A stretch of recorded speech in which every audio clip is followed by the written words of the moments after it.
a qual o Senhor Deus nos dá, e façamos aqui esta noite, adorando e exaltando o nome daquele que vive e reina para todo o tempo. Agradecemos ao pastor José, a sua esposa, a pastora Vanessa, pela vossa confiança. Agradeço a Deus por você estar aqui esta noite. Eu sei que está um pouco frio, né? Está muito frio, né? Mas nós viemos aqui adorar a Deus. Convido a irmãos a abrir a palavra do Senhor no livro de 2 Samuel, capítulo 9, versículo 1 em diante. 2 Samuel, capítulo 9, versículo 1 em diante, está dizendo a palavra de Deus nesta noite, no nome do Senhor Jesus. 2 Samuel, capítulo 9, versículo 1 em diante. Louvado é o nome de Deus nesta noite. Todos encontraram? Amém? Diz-nos assim a palavra do Senhor. E disse Davi: há ainda alguém que ficasse na casa de Saul para que ele faça bem por amor a Jonas? E havia um servo na casa de Saul cujo nome era Ziba. E o chamava e viesse a Davi. E disse-lhe: és tu Ziba? E ele respondeu: seu teu servo. E disse o rei: não há alguém da casa de Saul para que eu use de beneficência de Deus?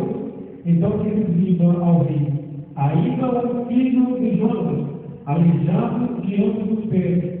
E disse-lhe o rei: onde está? E disse Ziba ao rei: eis que está na casa de Maquir, filho de Daniel, em Lodebar. Então mudou o rei Davi e o tomou da casa de Maquir, filho de Daniel, de Lodebar.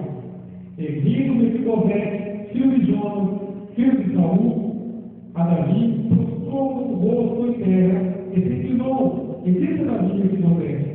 E ele disse: eis-me aqui, teu servo. E disse Davi: não temas, porque de servo te darei contigo de beneficência por amor a Jonas, teu pai. E te restituirei todas as terras da casa de Saul, teu pai. E tu de contínuo comerás a pão a minha mesa. Então se inclinou e disse: quem é o teu servo, para tu olhando para mim como um cão morto, tal como eu? Então chamou Davi a Ziba, moço de Saul, e disse-lhe: tudo que pertencia a Saul e toda a sua casa tem dado ao filho do teu senhor. Trabalhará, pois, a terra tu e teus filhos e a teus servos, e recolherás os frutos para que o filho do teu senhor tenha pão e coma. E Mefibosete, filho do teu senhor, de contínuo comerá pão à minha mesa. E tinha Ziba 15 filhos e 20 servos. E disse Ziba ao rei: conforme tudo quanto o meu senhor, ó rei, manda a teu servo, assim fará o teu servo. Porém, Mefibosete comerá a minha mesa perante o rei, como os meus filhos. E tinha Mefibosete um filho pequeno, cujo nome era Mica, e todos quantos moravam na casa de Ziba eram servos de Mefibosete. Moravam por Mefibosete em Jerusalém, porquanto de contínuo comia a mesa do rei, e era todo de ambos os pés. Podemos separar os amados adorando e exaltando o nome do Senhor Deus, que é digno de receber o nosso louvor e a nossa adoração nesta noite. Meus queridos, quando eu olho para a palavra do Senhor, lembro-me a aliança que Jonas fez com Davi. A Bíblia fala que Deus escolheu Davi para ser rei de Israel, porque Saul havia abandonado o querer de Deus. Saul havia afastado da vontade de Deus, desobedecido o mandamento do Senhor. E Deus passou por bem tirar Saul do reinado e dar o reinado a um homem segundo o seu coração. Diz a palavra do Senhor que Deus, através do profeta Samuel, foi até a casa de Jessé, e ali a Bíblia fala que os filhos de Jessé estavam ali, menos Davi.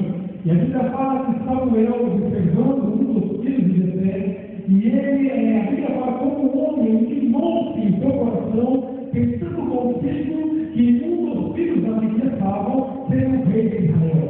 Mas a Bíblia fala que o Senhor travou no coração de Samuel, dizendo: Samuel, esse estão aí, não é o rei de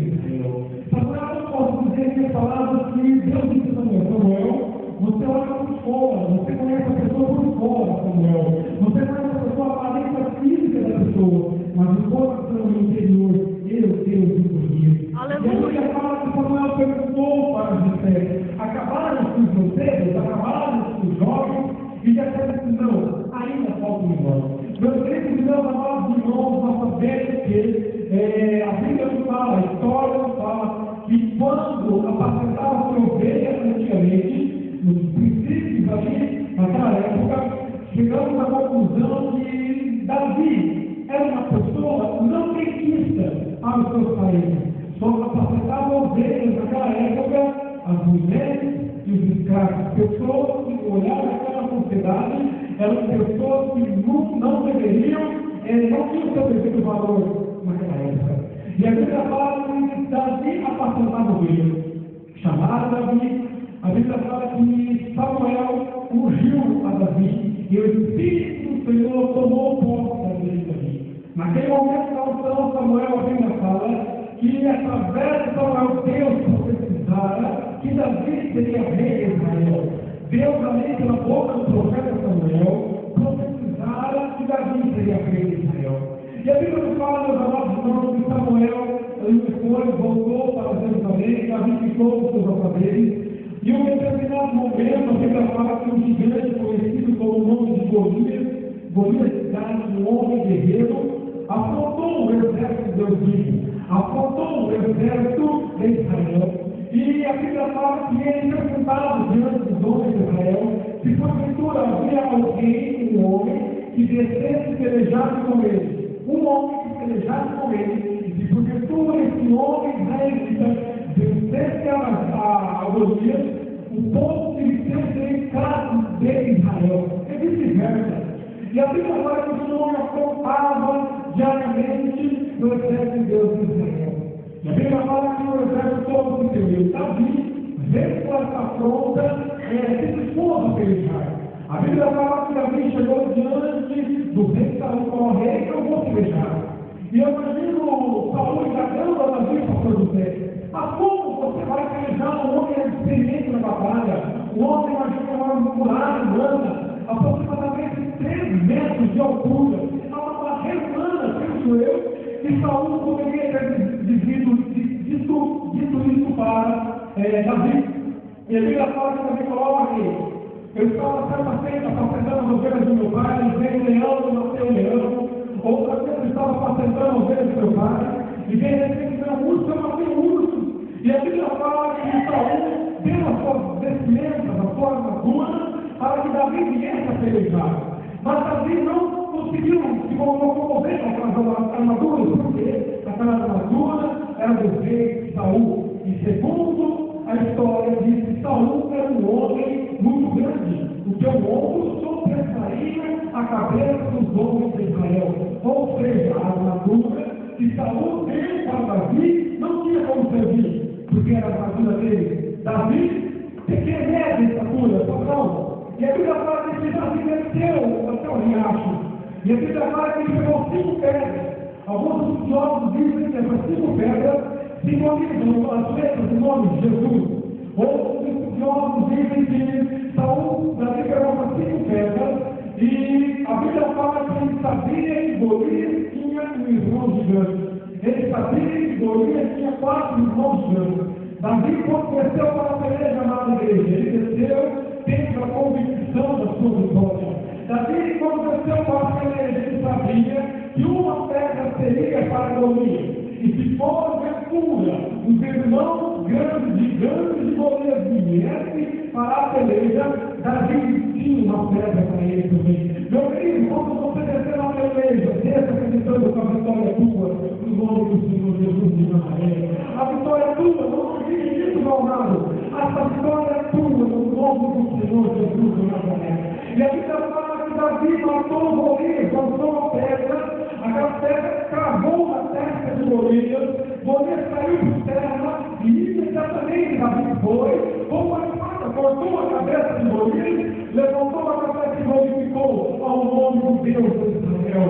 A Bíblia fala que ele desceu acreditando que o Senhor da guerra estava na vida dele. Quando Davi, pastor José, desceu a peleja, ele tinha convicção, aleluia, da promessa que o profeta Samuel fizera, aleluia, para ele. Deus usou Samuel naquele momento dizendo: ó Davi, tu serás rei de Israel. E se Davi tombasse naquela peleja, se Davi tombasse naquela guerra, não foi Deus que tinha usado o profeta Samuel. Amada igreja, se Deus fez uma promessa na tua vida, e se nós permanecermos na tua palavra, Deus vai cumprir aquilo que Ele prometeu na tua vida e na minha vida, e o nome dele recebe glorificado no nome do Senhor Jesus. Acredite na tua promessa, amado irmão. Acredite na tua chamada e faça a obra de Deus. E Davi, meus amados, nós sabemos a história de Davi. Nós sabemos que Saul teve inveja de Davi. E segundo os estudos, durante 15 anos, Davi fugiu de Saul. E a Bíblia fala no momento ali onde realmente Saul demonstrou a inveja e o ódio que tinha para contar com Davi. A Bíblia fala que Jonatas, o filho de Saul, fez um pacto com Davi. É nisso que eu quero chegar, no pacto que Jonatas e Davi fizeram. E a Bíblia fala que eles juraram um para o outro. Aqui, por curiosidade, antigamente, quando o judeu ia fazer um pacto, fazer uma aliança, eles juravam para fazer a confirmação dessa aliança, colocavam as mãos debaixo da coxa para simbolizar a confirmação dessa aliança. E quando eles faziam um pacto, uma aliança, essa aliança de forma alguma, a sua aliança seria quebrada, porque se quebrasse uma aliança, estariam debaixo de uma missão. E a Bíblia fala que eles fizeram um pacto, meus amados irmãos. E os anos se passaram, a Bíblia fala que Jonatas morreu na guerra, a Bíblia fala que Saul veio com seu filho tombar. O que ele fez? Ressuscitou. Davi imediatamente tomou o trono de Israel.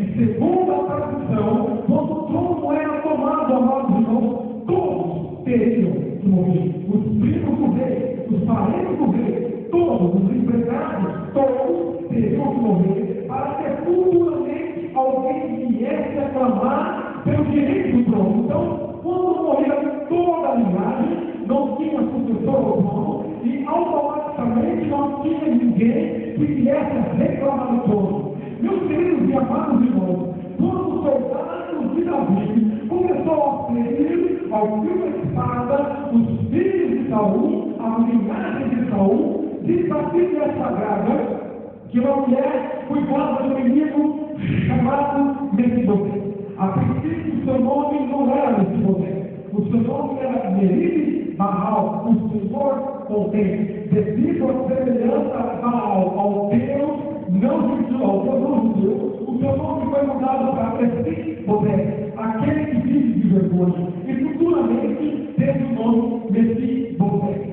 E quando Mefibosete, aos 5 anos de idade, imagino eu, ele no trono normal, e quando os soldados de Davi começou a matar a todos a casa dele, Israel de Saul, Arão fugiu e teve medo de morrer, largou essa criança pequena que caiu no chão e quebrou as pernas, e ele se tornou um poço, e foi levado para a cidade chamada Lodebar.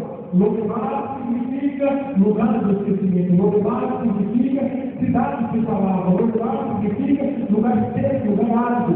Lodebar, lugar do esquecimento. Mas quem morava no Lodebar, pastor José? As pessoas excluídas pela sociedade. As pessoas que não eram respeitadas pela sociedade. Quem ia para lá? As prostitutas, os leprosos, todos que fossem excluídos da sociedade iam para Lodebar, lugar do esquecimento. Meus queridos e meus amados irmãos, eu imagino agora Mefibosete morando na casa do homem chamado Maquir. Maquir significa mendigo, ou seja, o Senhor de Mefibosete, ele era um mendigo, ou seja, um homem que vivia de esmola, um homem que vivia de bondade alheia. Mefibosete, aleijado, morando de favor na casa do homem mendigo. Meu querido, imagina a situação. Eu imagino agora o meio desse menino, os traumas na vida desse menino. O primeiro trauma, meu amado irmão, que eu vejo na vida de Mefibosete é o trauma, meus queridos, o trauma físico, o trauma físico. Qual é o trauma físico, irmã Maria? A limitação que ele tinha. Mefibosete, ele era coxo, ele era limitado. E a Bíblia fala, a história fala, que a alegria do rei, do príncipe, do futuro rei de Israel, era defender a pátria, era defender o pai, era defender a coroa. A alegria de Mefibosete seria, naturalmente, se não houvesse aquela tragédia de cair no chão e tirar as pernas, seria montar um cavalo e ir na guerra, meu amado, ir na peleja, ir lutar e defender a sua pátria, para que quando futuramente ele viesse a assumir o trono, aos seus subalternos viram que ele é um homem corajoso. O primeiro trauma na vida de Mefibosete era um trauma físico, a limitação física. Nós sabemos que nós vivemos num país que podemos dizer é um país de igual para todos. Hoje existem leis de possibilidade, de acessibilidade de pessoas que têm limitações físicas, limitações humanas, tem amparo judicial para que se torne igual, porque não é diferente. Não é limitação física que faz o homem de fazer a vontade de Deus, que faz o homem de conseguir algo para a própria vida. Meu querido, mas Mefibosete não viveu no tempo que nós vivemos. Mefibosete viveu no tempo que as pessoas que não eram perfeitas, as pessoas que eram imperfeitas, eram excluídas, abandonadas e lançadas em Lodebar, lugar do crescimento, terra de ninguém, lugar onde ninguém lembra dele. Mefibosete, ele tinha um trauma físico para todo o tempo. Ele era coxo do pé, não podia andar, aleijado, limitado. Mefibosete. O primeiro trauma que ele tinha na vida dele era o trauma físico. Não podia dar, está registrado em Samuel capítulo 4. E ele era excluído pela sociedade. O segundo trauma de Mefibosete era o trauma, meu amado irmão, o trauma familiar. Mefibosete não tinha uma mãe, não tinha uma família. Eu fico imaginando, meu querido, quando Mefibosete, pequeno, tendo que aprender a se virar, temos que aprender, meus amados irmãos, a tomar conta de si mesmo. Mefibosete não tinha uma mãe para ajudar ele a vestir a sua roupinha. Lembro-me como pastor Vanessa, quando eu era criança, a minha mãe, 5 a 6 anos de idade, colocando as calças em mim, ensinando a colocar os botões, que eram difíceis. Mefibosete, aos 5 anos de idade, não tinha uma mãe para ajudar ele, não tinha um pai para abraçar, não tinha uma mãe para amar, não tinha uma mãe para se preocupar com ele. E acordar de madrugada, preocupado com Mefibosete. Não, ele aprendeu sozinho. O segundo trauma na vida de Mefibosete era o trauma familiar. Meus queridos e meus amados irmãos, nós sabemos que o inimigo das nossas almas luta contra a família, quer destruir a família, porque ele destruiu a família, ele destrói o pilar da sociedade, ele destrói a coluna da sociedade. O que sustenta a sociedade é a família. O que sustenta a sociedade, aleluia, é a família, porque na família a criança aprende a ter os seus primeiros anos. É na família que a criança aprende a dar os valores na vida, e a primeira educação é na família. Mefibosete não tinha isso. Eu imagino a dor de uma criança nos dias das mães não ter uma mãe para beijar. Eu imagino uma criança nos dias das mães, na física, ela não ter ninguém para abraçar, para pegar no colo quando está triste, para dizer eu te amo, meu filho. Mesmo com as suas limitações, o papai e a mamãe te ama, ele não tinha ninguém por ele, meu amado irmão. Aos 5 anos de idade, Mefibosete não tinha um pai, não tinha uma mãe, não tinha um primo, não tinha um irmão, não tinha ninguém para passar a Páscoa, o ano novo, assim, na casa. Era um homem que vivia de favor na casa do Senhor, que era mendigo. O segundo trauma na vida de Mefibosete era o trauma familiar. Meus queridos e meus amados irmãos, lá em Lodebar, Mefibosete estava esquecido, abandonado, Lodebar, terra de ninguém. O terceiro trauma na vida de Mefibosete, meus amados irmãos, é o trauma emocional. As dores físicas e as dores familiares causadas por Mefibosete. Um trauma emocional terrível.